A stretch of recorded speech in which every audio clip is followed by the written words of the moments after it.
पगले को दिल से चाहा,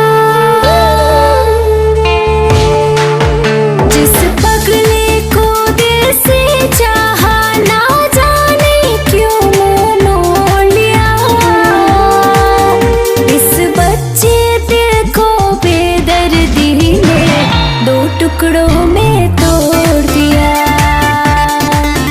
इस बच्चे दिल को बेदर्दी ने दो टुकड़ों में तोड़ दिया।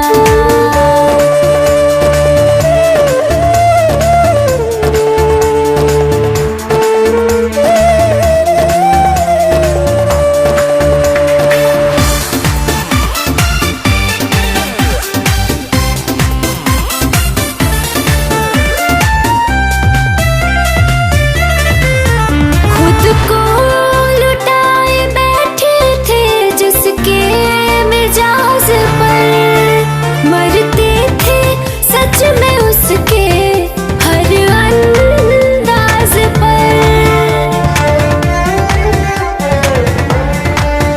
खुद को लुटाए बैठे थे जिसके मिजाज पर, मरते थे सच में उसके हर अंदाज पर।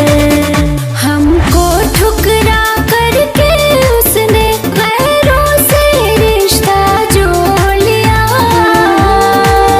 इस बच्चे दिल को बेदर्दी ने दो टुकड़ों में तोड़ दिया। इस बच्चे दिल को बेदर्दी ने दो टुकड़ों में तोड़ दिया।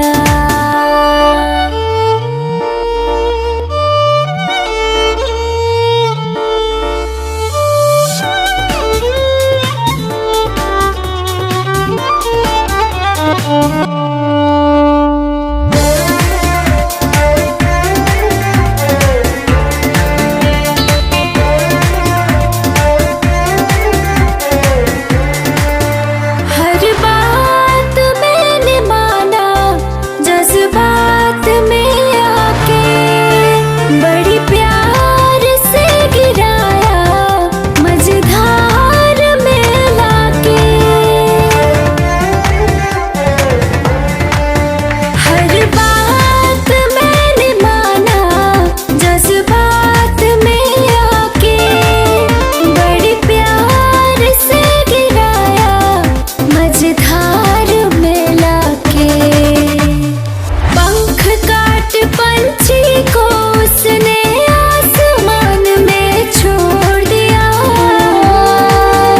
इस बच्चे दिल को बेदर्दी ने दो टुकड़ों में तोड़ दिया।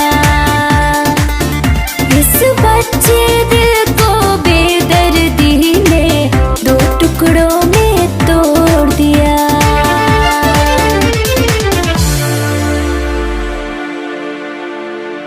लवली म्यूजिक वर्ल्ड में आपका स्वागत है। हमारे चैनल को सब्सक्राइब करने के लिए लाल बटन को दबाएं और नए नए गानों को सबसे पहले सुनने के लिए घंटी को दबाएं।